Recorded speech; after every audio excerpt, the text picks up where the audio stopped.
Hello and welcome back to Shelf Centered. This is Bryce. Thank you so much for stopping by. Thanks for liking and subscribing. If this is something I've been enjoying, you never know, it could happen.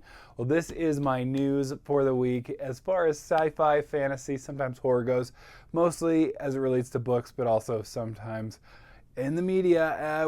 It's kind of a sparse week for me this week. I searched and searched. There was a lot of boring news out there that I was like, nah, I'm not going to report on that. Like Bane has a new giveaway or something like that person, and Saga Press has a change in leadership to some degree or other. I'm not going to bore you with that, even though I just gave it to you. What I want to do is jump into somewhat of the news. This will be a shorter video, but also I have some tangents that I wanted to get into. One of which will just be, and I think I might make this more of a regular thing because it started thinking like, I'm doing this weekly. I've been staying up on my weekly news. Might as well also have just a quick reading update where I'm at. I always like a good reading update, weekly update that from my favorite booktubers. So anyway, let's jump into the news. First things first, and there's a lot of sad news in the news this week, but Howard Andrew Jones, author of Lord of the Shattered Land, I've actually owned a lot of books before. He started sending me his books, and this has just been getting great reviews. Sadly diagnosed with multifocal glioblastoma, and I apologize if I'm mispronouncing that, and apparently it is fatal. It's just really rough diagnosis. It's really sad news. I definitely just wanted to make sure and feature his books, tell you to go buy them. Anyone who reads them, I've never read a bad review, frankly. I've only read actually pretty raving reviews, frankly. So anyway, wanted to just mention that, and again, hopefully something can be figured out. I just hope so, and just wish him all the best. This is really news that's not, it's not my favorite. It's like constantly disappointing things. But the Hugo Awards, I've mentioned this before. I've talked about there were some issues. It was for last year, not for this year. This year seemed to go pretty well, but last year there were, because of where it was held in China, and it was, and because of where a Hugo Award is held, that country gets a lot of control over the award itself, and it excluded certain authors. And so because of that, the World Science Fiction Society did apologize. What's crazy in this world that we live in is we've all seen an apology video, an apology wherever. I don't think there's been one apology that anyone has considered to be a good apology. This is at least an apology. It is an apology of 3 parts. No, but it is something. They do specifically mention authors such as R.F. Kuang, author of Babel, which definitely should have been included. It was really well received in other awards and others, and I'll let you look at that and I'll link to it. So at least it's a start, and it is like a, hey, we're going to get better. I feel like the next step needs to be, is there like going to be a ban or at least a temporary ban or something like that? Anyway, is there something else happening? It just feels like, how do you prevent this from happening again? It at least is like heading in the right direction. So that's why I said I'm critiquing my own critique of the apology. You can always critique an apology. Nobody ever says the right thing, but anyway, it's good to see something. I can live with that. All right, this was some X/Twitter drama that I thought was interesting, and I wanted to talk about, hopefully get into the nuance a little bit of it, but essentially what it comes down to, and I'll post it, there was a post that said, it's disheartening to see Brandon Sanderson get tens of millions of dollars on his Kickstarters when so many amazing authors I know struggle to get 2,000 on theirs. I think a lot of people took that as like, how dare you address Brandon Sanderson, our leader, in that way? No, I think there was a lot of outrage on like, what does it matter to you? And I had a post that got more views than my typical posts, I'll say, that I kind of chimed in and was like, hey, I mean, critique him all you want for making money, but he buoys other authors up. He helps. He helps the community. And I mean, a lot of people pointed out he provides free YouTube like lectures and whatnot. that a lot of people would make you pay for, at least sit through a bunch of ads for. He does a lot for the community, and even has argued for authors on, against Amazon and against Audible, and has really promoted authors. And so, there's this immediate outrage toward it. If you read into the responses, the author of the original post, but essentially the author wasn't trying to throw shade on Sanderson. Even in the original post, it was, I like Brandon Sanderson, but, and it was more actually against the fans of Brandon Sanderson that's the problem. And that, why is it that, he can garner so much? And I think the kind of sentiment is well, the money's out there, it's just not going toward these, more indie things. I will say, I get that sentiment. It makes sense. It does kind of frustrate me out in the world. Your normie, your run-of-the-mill fantasy fan on the street is excited to recommend Brandon Sanderson to you, and you're going, yeah, that's step one of a fantasy journey, but there's so many others out there.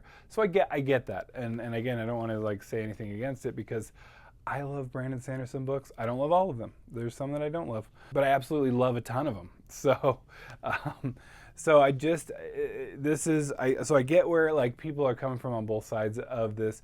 It is frustrating, and I wish people, in more independent spaces could get the love that they deserve. That's part of why, I have this channel. And one of the things I like to do is, and I mentioned this in my last video, is support independently published books, feature. I brought independently publishing authors onto the channel before. I need to do better at that, frankly. I've done live streams with them. I read a healthy amount, and I've in the past had months where I just focus on independently published books. I really do think, so I agree somewhat with that sentiment, but the thing is, we've got to promote it. And I think stories like Dungeon Crawler Carl, for instance, starting out independently published and then going big, right? Getting traditionally published. It's now, you can find this in Walmart, which is where I found this. And you can find them all over the place. And that's a huge story. That's cool. Let's keep doing that, right? The Martian was one of them. Started independently published. So I get the sentiment. It is frustrating, but at the same time, it's first of all, it's not Brandon Sanderson's fault. Him making that money, I think he's deserved it by the fact that a lot of authors get to his level and stop writing. Look at George R. Martin. Look at how many authors, and he's kind of doing this, have suddenly their, James Patterson, and, they have co-authors, and how much are they actually doing as part of it? I know Sanderson's doing it, but he also is writing his own books. He clearly is, I just feel if anyone's earned everyone buying all of his books, it's Sanderson. And he did start out where he was rejected, like a lot of authors. And so anyway, it's one of those where it's don't, I hate it being taken out on Sanderson. It makes the most sense though. He's the biggest, really, to at least some degree. But is it fair? I do get though that sentiment as I wish others could do well with it. That brings me to my last video. So a great transition there, because I did kind of talk somewhat about just supporting, the smaller authors and whatnot, because I really love doing that. I got, I was a little vulnerable in that video, and I got so much great just feedback. I felt I was, on cloud nine after that video posted, because you're a little hesitant to kind of be open. And, at one point I even admitted I get jealous of other YouTubers, and, people, I felt kind of, vibed with that and understood me, and we understood each other. And I just really felt the love, and why I love this community just so much. So I just wanted to say thank you. I wanted to shout out, because I realized I've done this and I wanted to keep doing it, and then I stopped because I have a terrible brain or something. I don't know. But I wanted to shout out some more just beautiful booktubers that I love following, and wanted to shout some out. So here's just a couple. I want to keep doing it because there are so many I could do. hours of videos just shouting out more booktubers I love, and that's my problem, is my, like, I can't even like keep up, like, even close to, but I love shouting out my new friends, right? Bearded Book Beast was one that came up pretty quickly. Just a great channel, really fun energy. One of those that like I mentioned in my last video, that I will be watching just soar past the channel because he just does such a good job. Loving that channel. Another one that's going to do that, Kindles and Kicks. I forget if I mentioned that, but I can always mention him because he's even been on the channel before. Love him. Absolutely just a great, fun channel, yeah, with both the Kindles and the Kicks. Just two of honestly my favorite things. So I love it. This one was one that I realized I was already subbed to and I forgot apparently, but I love that she commented and just left this wonderful, beautiful message. I just really appreciate it. Marilyn Maya Mendoza, who's 74 and runs a booktube channel, and I just had to point that out. And it's fun and goes on rants, and just a really fun channel, and wanted to throw that out there. And then the Literate Texan had a really good also video that I neglected to mention, frankly, because I did see his video when I was kind of prepping for my last video. So the Literate Texan also had a darker side of YouTube video and has great videos too. So just wanted to shout those out. Really appreciate it. Just really appreciate all the love and everything, and just the support, because that's what's cool about this community. Is a really cool community. It's really fun. You guys are just the best. It's just so much fun. All right, then I just have a couple bits of media news wanted to mention. Again, I told you this was a really sad episode of the news. James Earl Jones, as you already know, at 93 passed away. Darth Vader, Mufasa, I mean, just one of my favorites, you know, The Sandlot. Just love his just presence. Just a wonderful, wonderful actor, a wonderful man, and it is so sad. Like, I don't get sad over celebrities. At least I act like I don't, and then lately it's like everyone. But James Earl Jones is just a legend, as you know. I don't have to tell you that. And just wonderful talent, and the world is a worse place without him, but at the same time, man, 93, I did not even realize that. And sad news, sorry to break it to you. I thought the Empire State Building did a good job, and also Mark Hamill had just a good send-off there. I love that. Then in my final bit of news here, Rings of Power is reportedly, and this hasn't been verified by Amazon, who probably won't verify it. I don't know, maybe they will. Maybe they have to, I don't know. A lot less viewers this time around, season 2.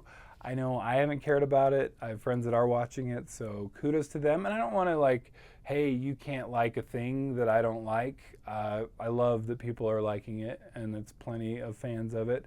That's great. I struggled with last season and had no interest in this season, and I thought I would watch it, and I just still haven't cared to. So here we are. You know, I've really had a good kind of, I don't know, like a resurgence of, like, an opposite of a reading slump. Resurgence of reading. It's been really fun, so I've been enjoying my time doing that. But Rings of Power is struggling. It's struggling. This, you know, hugely invested in show, not doing quite as well. And I see why, because my thing is, and I think I mentioned this before, with the trailer coming out, it was like, it looks cool, but it's the same flat, boring characters that are going to be in these new situations. So great.